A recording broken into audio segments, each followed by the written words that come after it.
WNYC Studios is supported by Wise. Wise, the smart way to manage the currencies you need around the world. With the Wise account, you can send, spend, and receive in up to 40 currencies with only a few simple taps. Be smart. Get Wise. Download the Wise app today. Terms and conditions apply. WNYC Studios is supported by Odoo. When you buy business software from lots of vendors, the costs add up and it gets complicated and confusing. Odoo solves this. It's a single company that sells a suite of enterprise apps that handles everything from accounting to inventory to sales. Odoo is all connected on a single platform in a simple and affordable way. You can save money without missing out on the features you need. Check out Odoo at odoo.com. That's odoo.com.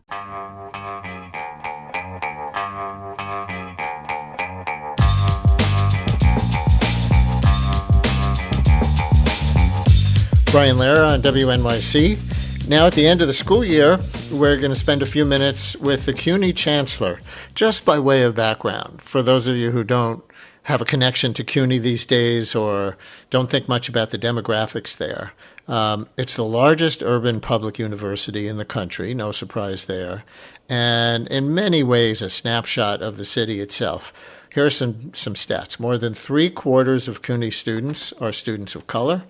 60% are the first in their family to finish college. About a third were born outside the U.S. mainland.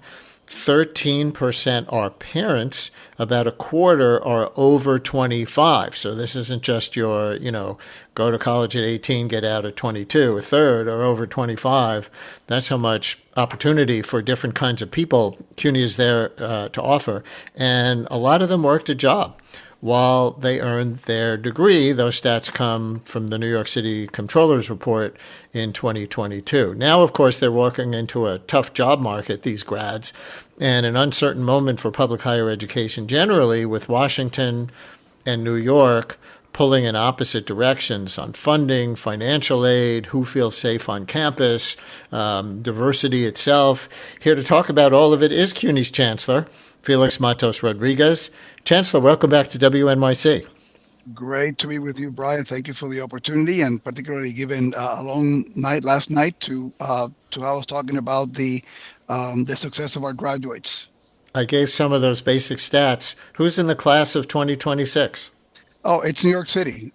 We are representative of all the great diversity that our city has to offer. And we saw that at the 26 commencements that we had. Students from every cultural, religious background, smart and ready to take on the world. And like you say, facing a challenging job market.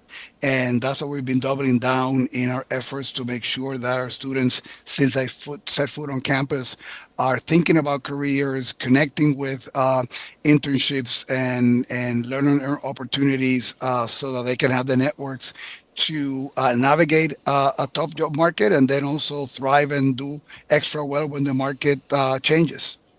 Do you have any words for the job market this year's grads are facing compared to, say, last year or a few years ago? I mean, persistence, and that's the only thing. And I have, I live that at home with, 23 and a 25-year-old who've been challenging, and dealing with that market. So I see it in our students. And first, the degree is going to open you more doors. So completing is going to create more opportunities for you, and the data is astounding in that component. Our students are also going there with less debt. 77% graduate debt free, so they don't have that burden. If they want to continue to do additional work, like a master's program, they can do that because they don't have debt. And we're creating a lot more opportunities to connect with employers. You might have seen ads that we put on social media and in the taxis, letting employers know that there's great talent in CUNY and they should be employing our students. Yes, it's in addition, and I get it. I know from what I've read that this is the first class to graduate under your program called CUNY Beyond, which is your push to build career prep into the whole degree. But do you have any data or intelligence yet on just how much tougher it is for these grads this year compared to recent years? Well, I mean, the data shows that the graduates in this last class, in the class before, sort of faced the toughest job market nationally, right? And in New York City, we have that data too. But and this thing is, we want to equip them with the tools to be able to, and the data on participating on a paid internship, your chances of getting a job faster are higher. Or first time pay are higher too. So the more that we bring in those networking opportunities for the students, no matter what the job market is, right? Then now is a tough one, and these are cycles. They're going to be ready to be able to pivot and do what it takes, and we have many examples of that success. My guest is CUNY Chancellor Félix Matos Rodríguez. If you're just joining us, so much of the national attention has gone to the wealthy private universities fighting the Trump administration in court. But last spring, the federal government also, I see, pulled millions in research funding out of CUNY. Stop work orders were issued on dozens of grants. For a public university with your student body and your budget, is this moment landing harder or softer than it is for the Ivies? Or how would you compare? Well, again, I think it's been hard on higher ed writ large, right? I mean, for us, it basically has translated in about 40 million in grant opportunities and stop orders coming from the federal government. That is, first research and knowledge that is not being created. Those are also job opportunities of people that might have their careers impacted. So you're impacting the larger pipeline of research and creativity and knowledge down the line. Many of the grants also that we lost were grants to diversify in different ways, different kinds of careers.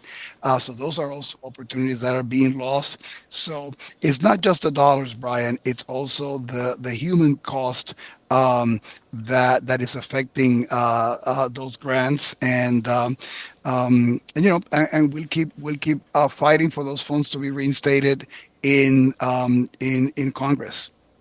I know you're the one ultimately who has to decide what happens when that federal money disappears. I see the budget you just got from Albany holds down tuition to under $5,000 at the community college level, under $7,000 for the four-year schools. That's so much less than private universities. And yet, there's the question of whether the state money, in addition to those tuition ceilings, closes the gap or just keeps the light on while the federal hole gets bigger and you have to lay people off. What is the impact in that respect? Well, I mean, so we need investment from all sectors, right? You're talking about the grants for research and other projects which are important. The Pell money is also really, really crucial for us, given who our students are, right? And so we need to make sure right now, there's funding insecurity as to funds in Congress to fully fund Pell grants next year and the year after. That is crucial to us at the City University of New York. We are lucky to have, and Governor Hochul has been incredibly supportive to higher ed, but historically, the city and the state have supported CUNY. We always want to do more because we want to do more for our students. So we've been lucky that we have, local elected support for public higher education that tempers some of the losses that come out of the federal government. Before you go, Chancellor, I want to play a clip of a CUNY student who, back in April, stood up at an event with Mayor Mamdani and described something that she's afraid is happening on campus. Listen. Seriously, I wanted to talk about ICE on our campuses. I'm not sure if it's a CUNY-wide, standard of how we should be attacking this situation, but at least on BCC, this is the protocol. If ICE comes to campus, the CUNY guards will make sure that they have all the proper documentation. Thank you. Make sure they have all the proper documentation. And if they don't strong arm their way onto campus, they will be taken to an office in which CUNY officers will then retrieve the student and deliver them to the ICE agents. This is a problem, and it will just erode the trust between institution and student. So we need your help. We did mention this to the Senate meeting that we have, and we were told, is this the right setting for you to mention this? And I believe any time to mention such a thing is the right setting. So please, can we just get across the board, CUNY, no ICE on CUNY, and what can we do as an institution to support each other, that we keep each other safe on our campuses? So, Chancellor, what do you say to that Bronx Community College student named Christina, and particularly to her question at the end of that clip, her direct question, can we just get across the board, CUNY, no ICE on CUNY? So thank you for her for sharing that. And there's a lot of anxiety on undocumented students, their family, their friends. Our CUNY policy is very clear, right? And it's not just ICE. Any law enforcement that comes to the campus needs to be able to show a valid court order in order for us to engage in trying to identify any individual member of our community. We've had no such instance in our campuses so far. And again, if they just show up saying that they're looking for someone, the instructions for all the members of our community are very clear. Unless they have a valid court order, and that includes all law enforcement, they're not going to be able to come into the campus, right? We've also fundraised privately to be able to provide support to students who have family members who've been impacted by ICE, to be able to identify legal support at the beginning. So we've also been trying to be supportive of our students in that way. CUNY Chancellor Félix Matos Rodríguez, we always appreciate when you come on with us. Thank you very much. Thank you, Brian. Have a great day.